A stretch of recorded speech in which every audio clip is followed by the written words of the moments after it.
Bugün dəyərlərimizi qoruyaq deyirik, dəyərlər deyirik, amma bu dəyərlər sözü çox istifadə edildikcə sanki insanların gözündə dəyərsizləşib. Sadəcə sözün özü yox, mənası dəyişib və bugün dəyər nədir, biz nəyə dəyər deyirik, dəyər nə olmalıdır, tarix, dil, din, ailə. Bizim üçün önəmli olan şeylərin bəzən anlamlarını bilmirik, niyə önəmlidir, səbəbini bilmirik. Bəlkə elə birinci izah eləyək ki, biz nəyə dəyər deyirik əslində? Hər kəsin müdafiə eləməyə çalışdığı, qorumağa çalışdığı nədir? Birinci növbədə bizim toplumun xarakterinə baxmaq lazımdır. Biz mahiyyətcə şərq toplumlarının böyük əksəriyyətində olduğu kimi inanc toplumuyuq. Biz düşüncə toplumu deyilik. Biz inandığımıza dəyər deyən cəmiyyətik.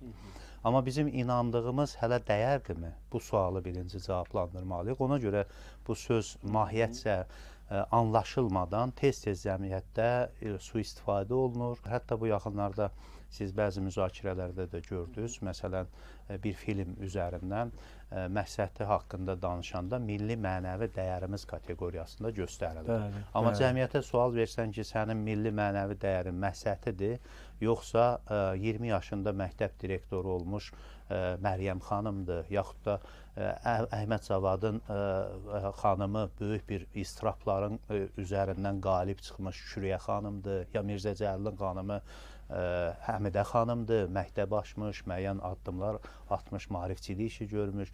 Onda cəmiyyət burada çaşqınlıq içində qalacaqdır. Çünki özünə məxsus olanı daha çox düşüncə üzərindən yox, inanc üzərindən götürdüyünə görə bunu anlamaqda çətinlik çəkir. Dəyərlərə ümumiyyətlə bir mövcud platformadan baxmaq lazımdır. Mövcud platformadan baxanda 3 kateqoriyada götürməlisən.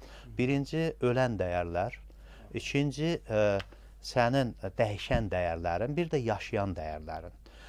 Ölən dəyərlər artıq bir siyasi sistemin, hansısa bir sosial quruluşun çöküşü ilə ölür, yoxa çıxır. Məsələn, Osmanlıda fərqli bir dəyərlər vardı. Amma siyasi sistem çökən kimi o dəyərlər çöktü, yeni bir Türkiyə Cümhuriyyəti başqa dəyərlər üzərində formalaşdı. O nə idi? Saxta dəyər idi? O saxta dəyər deyildi. Yox, dəyərlər mədəniyyət üzərindən müəyyən olunur.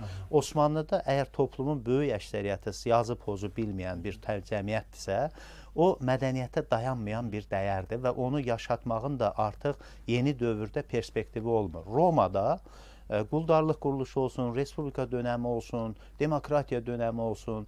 Amma o siyasi sistem, sosial quruluş dağılandan sonra da o dəyərlər hüquq sistemi içində varlığını yaşatdı.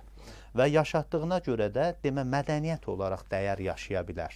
Bunu Jaspers 3 istiqamətdə göstərir. Dünya mədəniyyətinin dəyərlərini Çin, Hindistan və Yunan mədəniyyətinin əsas məhvər olaraq qeyd edir və onun üzərində formalaşan bir dəyərlər sistemi kimi göstərir. Və bu dəyərlərin də birinci mahiyyətcə nəyinə baxmaq lazımdır? Əsas dəyişən dəyərlərə baxmaq lazımdır. Ölən dəyərlər öldü, getdi. Bunun xiffətini çəkməyə gərək yox.